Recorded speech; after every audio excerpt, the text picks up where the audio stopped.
Ya, jadi Allah sudah memberikan rahasianya. Kalau kita kepingin dicintai oleh Allah dan kepingin diampuni, disuruh mengikuti Rasul dalam apapun, dalam beragamanya, dalam sholatnya, dalam apanya kita ikuti. Sebab kalau kita tidak mengikuti, itu artinya kita membuat agama baru, membuat undang-undang baru. Kalau dalam bahasa agama itu sebenarnya disebut bid'ah. Bid'ah itu sesuatu yang model baru, yang Allah sudah menetapkan, tapi kita membuat yang baru. Misalnya kalau kita diwajibkan sholat itu maghrib 3 rakaat, terus awak dhewe gawe loro wis pegel soalnya. Itu tidak boleh. Kecuali dalam masalah-masalah muamalah boleh. Jadi kalau sudah masalah ubudiyah nggak boleh. Kemudian yang nomor 2 adalah wal kaziminal ghaidz. Jadi orang beriman itu, orang takwa itu mampu menahan marah. Nah, marah itu tidak bisa hilang pada manusia, tapi bisa ditahan. Bahkan Rasulullah pernah mengatakan intinya bahwa orang kuat itu bukan pegulat, tapi orang kuat adalah orang mampu menahan hawa nafsu. Apa tuh sama ini? Nah, kalau kemarahan tidak bisa ditahan, jatuhnya kepada apa? Dosa. Contoh, kemarahan yang tidak bisa tertahan kan akhirnya jatuhnya kepada dosa. Terjadi pada manusia pertama, keluarganya Nabi Adam. Keluarganya Nabi Adam itu punya anak laki-laki dan perempuan. Nah, anak laki-laki dan perempuan itu dinikahkan sepersaudara kandung. Artinya dengan saudara kandungnya. Nah, sekarang kan dosa ya, enggak boleh ya. Dulu kok boleh. Bukan masalah silangnya, memang enggak ada manusia. Mau kawin dengan siapa? Jadi syariat itu disesuaikan dengan kondisi. Tapi ajaran tetap satu, la ilaha illallah. Lah anake Nabi Adam itu ono sing ayu, ono sing gak tapi ayu. Mesti salah situ ono sing oleh ayu, salah situ ono sing oleh ayu. Lah sing oleh gak tapi ayu ini ngamuk. Muring-muring. Aku kok dolen sing elek. Rawates tak bisa menahankan nafsunya, akhirnya saudara kandungnya yang dapat cantik tadi dibunuh. Itu namanya apa? Marah yang tidak bisa tertahankan. Dan dia yang melakukan dosa pertama di dunia dilakukan oleh anak Adam yaitu. Akhirnya ngubure gak iso sampai gagak sing murui. Gagak nyowok-nyowok apa? Lemah untuk ngubur itu. Itu ada diceritakan dalam Quran. Nah, itu makanya orang beriman itu mampu menahan itu supaya tidak melakukan dosa. Kemudian wal afina anin nas, pemaaf, gampang memaafkan. Makanya nek wong riyo itu biasanya masih gak salah njaluk sepuro. Sakjane menerapkan ayat itu sakjane. Ya. Tapi itu persoalan berat. Kalau kita ngomong memaafkan itu masalah hati. Ya. Lah hati itu bisa jatuh syukur, bisa jatuh kepada kufur. Kita lihat contoh pemaafannya Rasulullah. Kehebatannya memberi maaf yang dilakukan oleh Rasulullah. Paling tidak bisa kita jadikan itiba itu. Pada suatu hari Rasulullah itu pergi ke masjid atau tengah jalan didoni. Ini ada itu riak tambah karuan. Ada didoni ngono ngamuk. Rasulullah ndak ngamuk. Jarno. Mungkin yang dihina itu adalah pribadinya, bukan Islam. Menene didoni maneh. Rasulullah pancet meneng. Mana awak dhewe nek kira ngomongmu. Gak wani melu dadi wani kadang. Hari ketiga sing idone mang ilang. Ndak kelihatan. Dicari-cari cari informasi ternyata sing meludahi tadi jatuh sakit. Kira-kira semoga awak dhewe mengalami seperti itu, kira-kira wis jongor lah wis, bongko lah wis.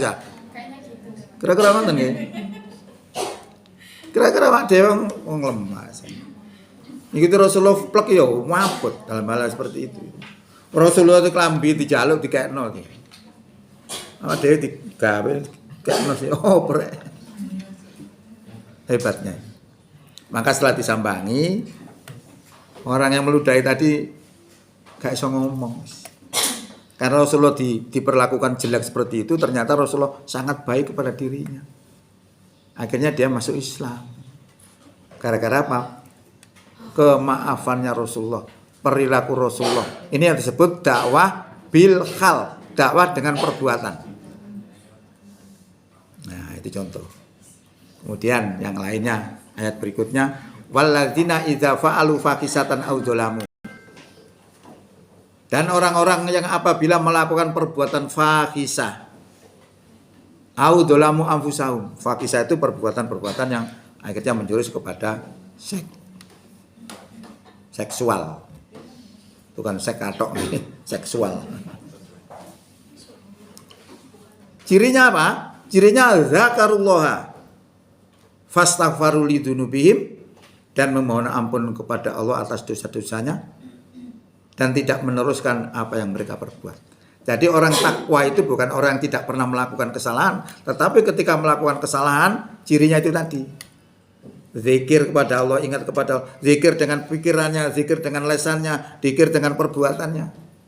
Saya pernah cerita zikir dengan pikiran terkait orang yang diuji untuk menjual kambingnya, sehingga dia tidak mau menjual kambing itu karena dia merasa, dia ingat bahwa Allah melihat dirinya, maka dia tidak mau melakukan itu walaupun dia orang tidak punya. Nah sekarang ini orang banyak korupsi itu diduga kurang bayarannya, kayak orang bayaran sak miliar aja pancet. Bukan masalah kurang bayar, masalah iman. Contohnya tadi, seorang pengembala kambing nggak mau korupsi, padahal dia punya kesempatan untuk itu. Loh ini hebatnya. Wah, ini kira. Gue kayak buko. Poso lo ngomong juga kayak gini. Nah ini gak poso.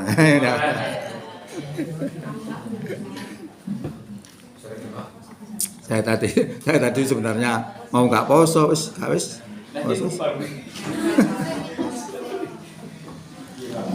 Ya. Tapi kalau orang tidak beriman, nah melakukan kesalahan, coba gimana?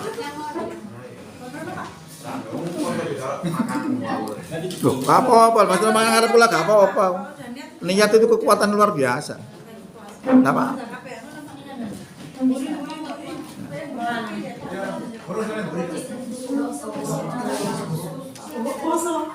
Oh, baik banget kok penting.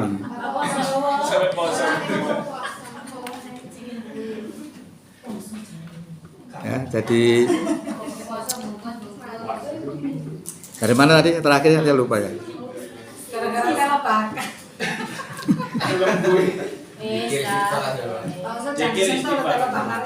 Ya, jadi kalau orang tidak beriman beda. Kalau orang beriman tadi nek kelakuan kesalahan eling nang Allah lalu mohon ampun tidak meneruskan. Tapi nek orang tidak beriman beda, bangga dengan dosanya dicerita-ceritakan kepada yang lain. Oh, iku sisa aku wis ledeh masa aku biyen. Cerita bangga. Nah, orang beriman tidak. Maka orang beriman itu seneng nek iso nglakoni hukumnya Allah, susah nek melanggar hukumnya Allah. Nah, panjenengan sudah bisa merasakan itu, berarti ada iman di dalam. Itu hadis itu. Ya, seperti itu. Nah, kalau orang itu ingat kepada Allah, itu bagaikan orang ngelapi koco itu loh ya. Koco itu nek dilap sesuai lah beningan. Nek bening nek ono lampu nek mesti mendal, mantul. Nah, nek dalam bahasa agama begini, orang itu selalu zikir, ingat kepada Allah, hatinya bersih, mengkilat, ada cahaya Allah itu bisa mantul. Makanya orang ahli zikir itu beda dengan orang yang tidak ahli zikir. Mesti memiliki ilmu lebih yang mereka tidak, orang lain tidak punya. Ya, itu adalah. Nah, kalau pantulan cahaya Allah itu sudah masuk ke dalam dadanya manusia, itu hati menjadi tenang dan lapang. Maka Rasulullah mengatakan, innan nuro idza dakhalal qalba infasakha wan saroha. Apabila nur cahaya Allah itu masuk ke dalam dada, maka hatinya menjadi lapang dan tenang. Lalu para sahabat bertanya, ya Rasulullah, apa yang seperti itu ada tandanya? Lalu Rasulullah menjawab, at-tajafa andaril hurur wal inabati ila daril khuld wal istidadu lil mauti qabla nuzulul maut. Tandanya adalah pertama, orang itu menjauhkan diri dari daril hurur. Daril hurur itu apa? Ya dunia ini. Dalam ayat lain disebutkan bahwa daril hurur itu adalah dunia ini. Wamal hayatud dunya ila mata'ul hurur. Tidaklah dunia ini, kehidupan dunia ini kecuali kesenangan yang menipu. Hurur itu dalam bahasa Arab, bahasa ini Jawa, horoh. Jadi aku sih nembak-nembak. Nah, bagaimana kita jauh dari dunia, sedangkan kita hidup di dunia? Itu maksudnya supaya kita tidak kedonyan. Ya, kalau kita punya uang 1 miliar, jaga lemari, salah tak bener kan itu? Kalau jaga bank itu aman. Ya, taruh lemari bener. Saya ngomongin ini yo, saya praktekkan. Saya itu sejak muda sampai sekarang tidak pernah menaruh uang di bank. Sejak dulu. Nek bank saya punya rekening bank itu hanya saya pakai transaksi saja. Karena dagang saya itu menggunakan cek. Cek itu kan mesti pakai transaksi di bank. Sampai sekarang. Sampai saya itu pernah punya uang sak kebok ini sampai ambune bau enak. Lali. Jadi kalau diletakkan di lemari itu benar. Yang tidak boleh jangan diletakkan di hati. Kalau diletakkan di hati, nek pisah sakit. Nek diambil sakit, berarti kedonyan gitu loh. Makanya dibelajar dengan tadi itu, dengan belajar dengan apa di sodako tadi.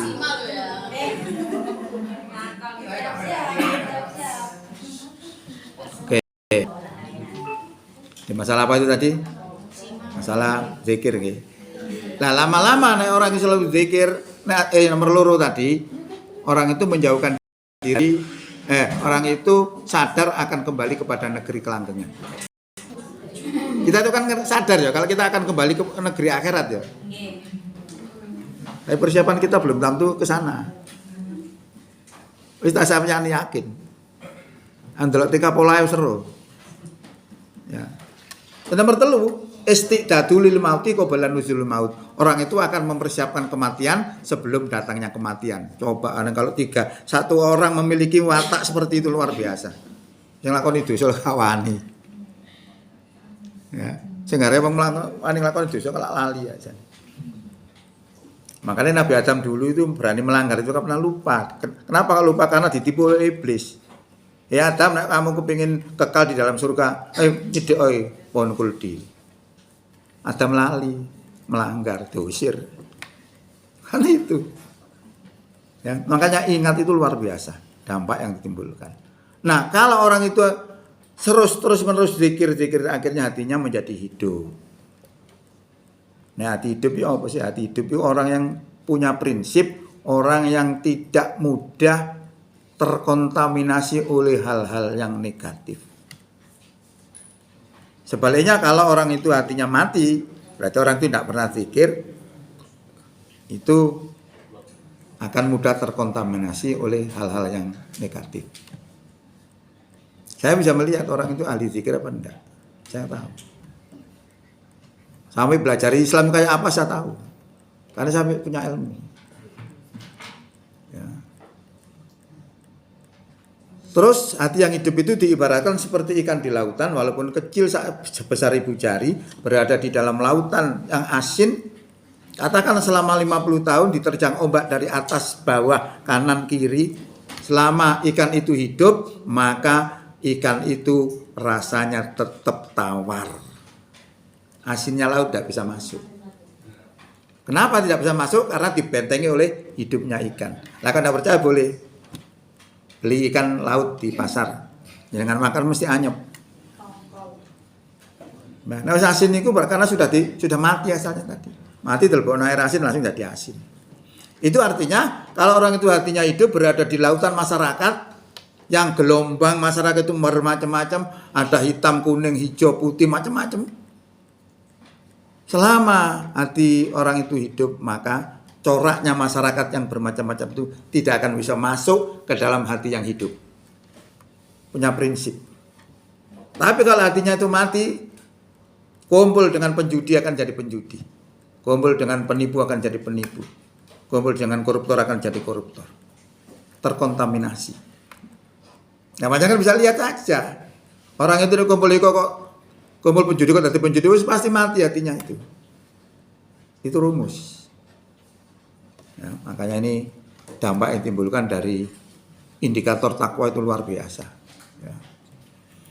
Kemudian kurang berapa menit, Bu? 8 menit. 8. Alangkah ada SKOPS. Itu terkait dengan amalan-amalan ya. Kemudian saya kasih satu saja ayat Quran terkait dengan sikap mental kita. Apakah kita sudah bisa seperti itu? Ya. Dalam Quran surat 58. Surat 58 itu surat Mujadilah ayat 22. Munine ngeten. La tajidu qauma yu'minuna billahi wal yaumil akhiri yuwaduna man khatallaha wa rasulahu. Kamu tidak akan mendapati, loh kok rame ini. Ini penting ya teman-teman.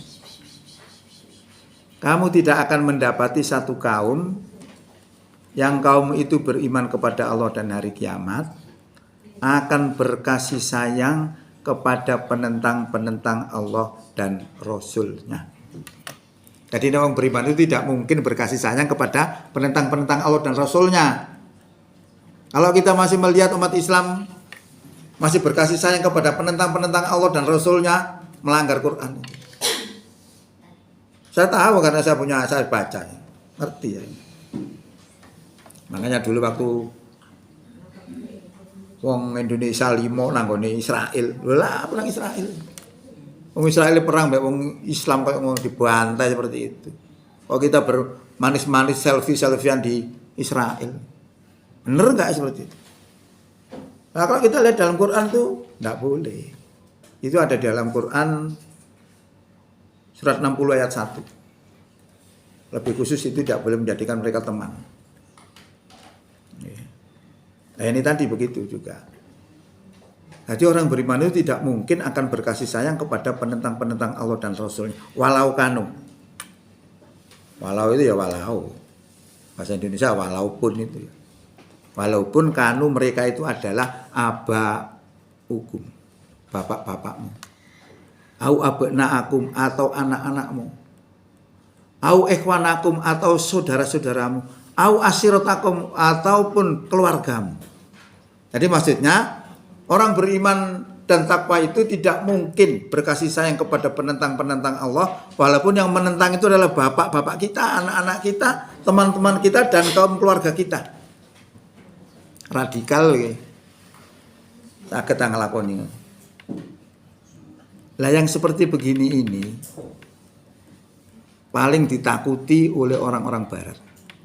Nek wong berakidah seperti ini takut mereka. Makanya ada usaha-usaha untuk memberangus orang-orang yang berpaham radikal, dianggap radikal seperti ini. Jadi walaupun bapaknya tidak boleh berkasih sayang. Abot. Satu sisi kita harus berbuat baik kepada orang tua. Satu sisi kelakuan orang tua menyalahi agama. Sulit. Maka kita bisa mengacu kepada yang dilakukan oleh Ibrahim. Ibrahim itu seorang nabi, tapi bapaknya kafir. Lho keturunane apa?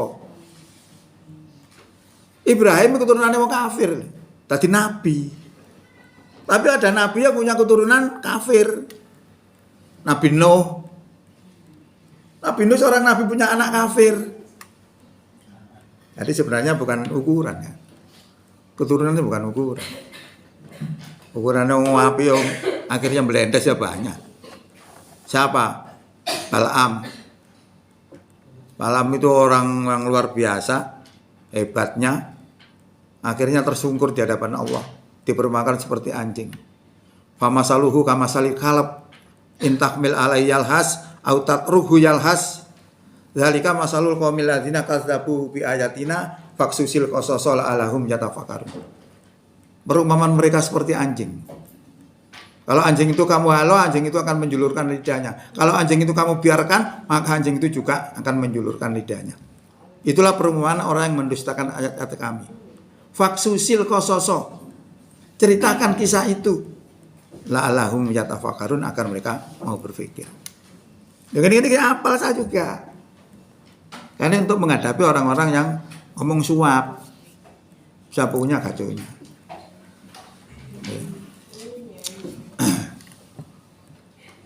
Nah itu tadi terkait dengan masalah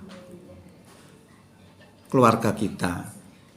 Kalau sudah melakukan perlawanan kepada agama, sedangkan kita dituntut untuk berbuat baik pada orang tua, maka kita bisa mengacu kepada perbuatan Ibrahim. Ibrahim itu diperintahkan untuk menjual patung oleh bapaknya. Padahal menjual belikan patung itu tidak boleh. Tapi satu sisi harus berbuat baik kepada orang tua.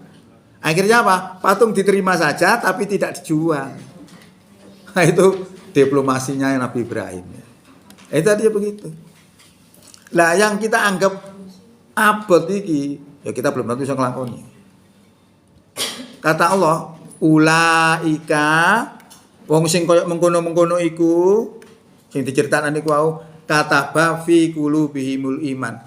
Yang Allah telah tancapkan, tetapkan di dalam hatinya itu keimanan. Lalu ternyata apa yang ditetapkan oleh Allah keimanan dalam hatinya modelnya seperti itu. Mana yang lakoni?